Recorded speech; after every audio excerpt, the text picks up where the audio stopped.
এ না, 200 টাকা হয়েছে। দাদা আমার একটা আইসক্রিম দেন তো। হ্যাঁ দাও, দিচ্ছি। হ্যাঁ আমার হয়ে গেছে, আমি এক্ষুনি যাচ্ছি। দাদা এই 500 টাকা মনে হয় ভুল করে দিয়ে গেছে, এর হাফ ভাগ কিন্তু আমাকেও দিতে হবে। ভাগ মানে কিসের ভাগ দেবো? তোমারও ভুল করে দিয়েছে, আমি তোমার কেন ভাগ দিয়ে দেবো? কি ভাগ দেবে না মানে? দাঁড়াও আমি ডেকে নিয়ে আসছি। আরে যে তুমি দিদি শোনো, দাও ওখান থেকে আমার 250 টাকা ভাগ দাও। এতে 250 টাকা তোমার নিতে হবে না, তোমার 200 টাকা হয়েছে না, ওটা তোমার দিতে হবে না, তুমি চলে যাও। ও দাদা আমি তোমার দোকান থেকে আইসক্রিম নিয়ে গেলাম না, ভুল করে তোমার 500 টাকা দিয়ে গেছি, আমার বাদ বাকি টাকা ফেরত দাও।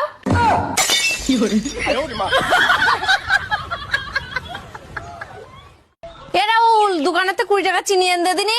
ঠিক আছে দাও, যাচ্ছি। ও দাদা 20 টাকা চিনি দাও দিন। দাঁড়াও একটুখানি দিচ্ছি। এ দাদা কাজ করলে 15 টাকা চিনি না আর 5 টাকাটা বিস্কুট না, দুজন মিলে খেতে খেতে যাবানি, মা তো বুঝতেও পারবে না। ঠিক আছে ঠিক আছে। ও দাদা 15 টাকা চিনি দাও, 5 টাকা দামের একটা বিস্কুট দাও। এনাও তোমার 15 টাকা চিনি আর 5 টাকা দামের বিস্কুট।